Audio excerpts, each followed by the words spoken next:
Okay, rambling time. This is my ramblings. Basically, I just leave the mic on while I just ramble on about whatever the hell I want to talk about. Usually a specific anime or video game or, I don't know, MTV music video. As if anyone watches those anymore. Anyway, Madoka Magica. My thoughts on Madoka Magica. I liked it. I'm not too... I do feel like I may have not gotten the proper level of enjoyment out of it because it is deconstructing the magical girl genre, which is a genre I have very little to no experience in. I didn't watch Sailor Moon, I didn't watch Cardcaptor Sakura, I didn't watch, like, whatever the hell else there is. I did watch Powerpuff Girls Z. I don't know if that counts. Which, surprisingly, if you have an open mind, that show is not as... It's not quite as bad as you'd think. Like, you look at it and like, everyone thought it was a practical joke at first, and, like... Nope, it's real. It's really not as bad as you think. Anyway, Madoka Magica. But knowing as much as I do about the magical girl genre, I think it was a very good deconstruction. And as anyone who knows me can tell you, I am an avid fan of deconstructions. It's one of the reasons Hunter x Hunter is my favorite series ever, is because it deconstructs a genre I am very familiar with, which is the shonen genre, of course. So I'm always a big fan of deconstructions and making things darker and giving things a little bit more sense of reality and consequence. Things of that nature, which Madoka Magica does very well, and I keep thinking there's a K in Madoka Magica, I mean in the Magica part, and even in the title of this video, I will probably spell it with a K just to spite all of you. I thought it was very good. I watched the dub, as I tend to do if one is available, and it was made after 1996. And I really like the dub. It's full of up-and-coming, rising... It's hard to call them new anymore, because they've been around a few years, but up-and-coming, gaining fame female BAs. Madoka herself, played by Christine Mary Cabanos. I am very confident I'm pronouncing that right. Who I've found I really like her. Like, I just really like her just cute, light, clumsy voice, I guess. Like, I like her as Madoka, I liked her as Nepgear, I liked her as Squid Girl. Like, I'm finding I like her pretty much every time I hear her. There's another role I really liked in her. I can't remember what it was. I know there's another one I really liked. I just can't think of it. Oh, what was it? It's not coming to me. Anyway, so she plays Madoka, and she does a great job. A lot of people I've seen complain that Madoka suffers from the typical wangsty, sort of does-nothing Shinji Ikari problem, which I would argue the show justifies very well. But I'm never really... I mean, I guess I do hate Shinji, but other than that, like I've seen a lot of protagonists get that kind of hate. Like, Ganta from Dead Man Wonderland gets that a lot, which I just think is completely unfair, because in that case, it's just a difference of situation, and that, you know, Ganta will fight, whereas Shinji will just run away. But then again, I guess Ganta can't run away. Anyway, so I see a lot of hate for those kinds of characters, but I tend to not be bothered by that very much, and in the case of Madoka, I think, even if it takes a while, it justifies it very well. Everything kind of there's a few lingering plot holes by the very end, but everything kind of falls into place in Madoka Magica. Excuse me while I drink some tea. Where is it?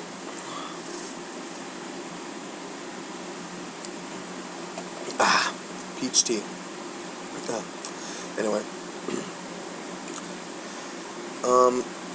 So I liked Madoka. I thought, I always liked just, nice, I don't know if average is the right word, but it's the word everyone else is going to use, so why not? Just general, just nice, friendly girls is just always something I kind of like. It can be overdone, but I felt it was done pretty well here. Continuing on this theme of talking about characters, I also like Sayaka. I like, because the thing about her that I find interesting is that she has this kind of belief and complex about justice and just righteousness in general, which I guess in a typical Magical Girl show, these would be very prized attributes, but here, no, and I mean, that's part of a deconstruction overall, is that everything that's usually either taken for granted or prized or valued is not so much in a deconstruction, and her sense of justice continually makes her pull off some pretty boneheaded moves at times. I mean, I always understood her reasoning, but sometimes you just have to you kind of gotta just, like, roll your eyes and say, you kind of wish these people knew that they were in a deconstruction. And that's the thing I find interesting about Sayaka, is that she doesn't seem to realize that she's not in your typical magical girl anime. And I don't know, like, I liked her. She's voiced by Sarah Williams, a voice actress I always seem to forget, and I think it's because she has a very kind of normal and generic name, Sarah Williams. It's like, if you really pay attention to English VAs like I do, they have some pretty cool names a lot of the time. I mean, really think about it. Yuri Lowenthal,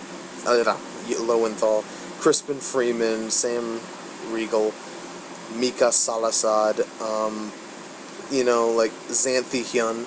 Xanthi. I mean, have you ever heard the name Xanthi before her? I know I have. I know I didn't. And it always seems like they have such kind of cool and memorable names. I mean, Vic Mignogna, I don't know, I can't think of anything else. They usually have some sort of badass or memorable name, but Sarah Williams is just such a normal name that I tend to forget her. I haven't heard too many roles by her either. I liked her as Scarlet Rain in Excel World. I thought she did very well, very true to character there, and I really liked her here too. So there's that. I can't remember every single cast member off the bat. I know Cristina Valenzuela was in it. She was Homura, a character I have kind of mixed feelings about. By the way, I didn't even recognize at first that it was Cristina Valenzuela I did after a while, but this role has her kind of subdued in terms of using a voice that fans of hers would recognize, so it's kind of subdued, so I didn't recognize her at first, but I did as time goes on, and her character, Homura, who is very mysterious in the first, well, for most of it, until the end, where she almost steals the protagonist's spot near the end, and it's kind of jarring, but it makes sense, but it's kind of jarring. Homura is a character everyone seems to love her, but I kind of have mixed feelings. I get her goals, and I get her motivation, and I did feel kind of sorry for her after all she went through, but at the same time, there's just something about her that's kind of unlikable, you know what I mean? Like, she seemed a little too clingy, and a little too one-track mind obsessive over Madoka, which, I'm not saying there's not a reason for that, but sometimes that kind of creeped me out. I got, like, especially when you see the flashbacks, yeah, flashbacks, and she's got, like, the braids and the nerd glasses, and she actually gave me a, like, if you remember Nina from Code Geass, she gave me kind of, like that vibe, and boy, is that a character that nobody likes. She gave me kind of that vibe, that kind of obsessive, almost dangerously obsessive vibe, and, you know, I suppose I'd get on to what any complaints I had about Madoka Magica. If there's one complaint I have, it's that I felt, and a lot of people complained about the ending. I don't know if they've complained about the ending in the same way I complain about the ending. And I complain about the ending in the sense that, and I know this is gonna sound kind of weird because this is a fairly dark and pretty damn cynical show overall. I thought the ending was a little too harsh, if that makes sense, and that's gonna, like, turn a lot of heads because a lot of people complain that it was too light, that it wasn't grimdark enough. It wasn't grimdark enough, man. I need to satisfy my grimdark needs and violent things happening to small children. I don't know. That people were complaining that it was too happy and it was too light. I kind of disagree. I mean, there are shows that can get away with really grim, dark endings. I don't think this was one of them. And I think it's because I think what I was missing was that sorry. I was kind of expecting Madoka Magica to be sort of a decon-recon switch, like it deconstructs the genre, but then reconstructs it, and it kind of does that, but not really. And I think maybe its reluctance to go all the way with it is maybe what bothered me, and also just the fact that I kind of thought Madoka deserved a better fate. I don't know. I mean, yes, she's Jesus. The Jesus allegory could not be more clear, to the point where I almost want to hold up picket signs on a street corner and just shout, "Madoka died for our sins!" or something. You know what I mean? Like, the Messiah vibe could not have been more clear there. Not that it bothered me, but I know it bothered a lot of people. I still kind of felt like she deserved a better fate, and because it was all brought on by a wish that she chose in the first place, I could think of any number of wishes that could have resulted in a better ending for her.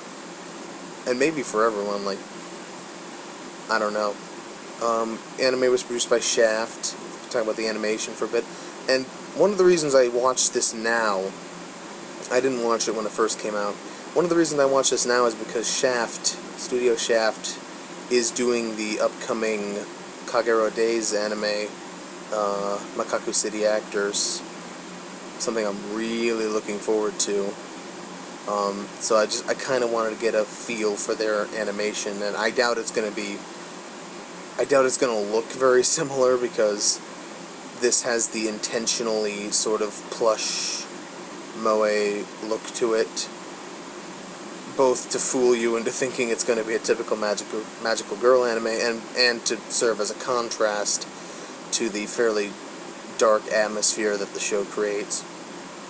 So maybe it wasn't a great example, but still. Anyway, the animation, of course, typical Shaft nonsense, varies between the versions. Of course, I watched the English dub, so I watched the Blu-ray version, so I got arguably the best animation quality. There was still, and it's pretty good. There are some frames. It's very stylized. It's cute until it gets depressing, and then it's just depressingly cute, I guess. Very weird sometimes, especially with the witches. Very weird styles going on there. What was I gonna say? Anyway, there were a few frames that looked a little off-model, or looked a little wrong scaling-wise. I did notice that, and it's something that bugged me, but it wasn't frequent enough for me to really count it as a major detractor, because otherwise the animation is very good overall.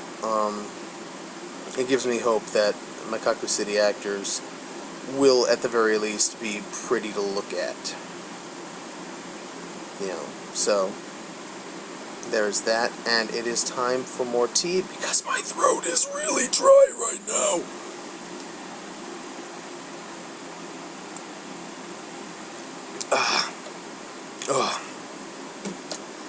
It's so peachy.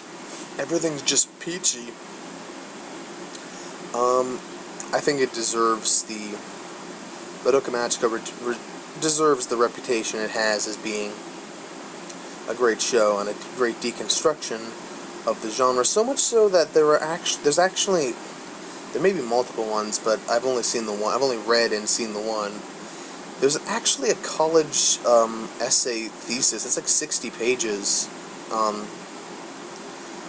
completely just analyzing how it deconstructs the genre as a whole. And I just now noticed that there's a pause button, which I should have used when I was taking those long drinks and pauses. Yeah, I'll definitely make use of that in the future. Anyway, it deserves its reputation. There are some nitpicks I have, you know, like I have some issues with Homura. I think it's very well paced overall, but the ending, the way it shifts gears and the ending in general, kind of, it's not bad at all, but it just kind of rubbed me the wrong way, I guess. But then again, like, for the themes and the vibes they were going for, I don't know if it's right for me to really count it against it just because it wasn't really my personal preference, but I still think it could have been handled a little better. I don't know. There's definitely people that hate it a lot more than me, you know. So yeah, I would probably rate it 8 out of 10, or at least I would rate it 8 out of 10 if my anime list was up. The site has been down for a few days now. I'm realizing how just depressingly empty my life is right now. No, I'm kidding. I mean, I miss it, and I wish I could update it, because I got some things to update my list with. But overall, okay, this has just been me rambling about Madoka Magica, you know. I was actually going to do Angel Beats, but this is fresher in my mind. Maybe next time I'll do Angel Beats, who knows. So yeah, it's been Zeke Freek. You can like this video if you want. I'll probably be uploading some more rants and ramblings, and maybe eventually I'll become dedicated enough to do some formal reviewing. I don't know, this is just something I'm doing in my free time right now. Anyway, this has been Zeke Freek. You can follow me on Twitter if you want. It's just Zeke Freek. You can look at my anime list when the site is back up. That's Zeke Freek 2. Yeah, that's pretty much all I had to say. So I don't know why you'd want to listen to me ramble, but yeah, go ahead. Some people have said I'm pretty entertaining. If I seem a little bit subdued and not as hammy as usual, it's because it's very late and everyone in the house is sleeping, so I can't really go all out right now. And I'm sorry if there's some noise in the background. I've got like 50 million fans running in this room because it gets really hot in here. There's so much electronic equipment, and the air conditioning never gets up here. I have like 3 vents. Nothing ever comes out of them, even when the AC is on. You know, and all this electrical equipment, like, really increases the heat in here, and I'm a big fat guy, and I sweat a lot, so I got some fans. I'll try to do some noise removal, get as much out of that, get as much of that out of here as I possibly can before uploading. So hopefully it won't be too aggravating, but we shall see. Yeah, shout out to my writing circle on Fiction Press, or just the people in the Skype chat room anyway, who begged me to do this. Of course, I'd never told them I was doing Madoka beforehand, so maybe they won't even listen to this because did I spoil anything? I might have spoiled some things, I don't know. We're nearing 20 minutes of pure rambling now, so yeah, that's my thoughts on Madoka Magica, 8 out of 10. See you next time.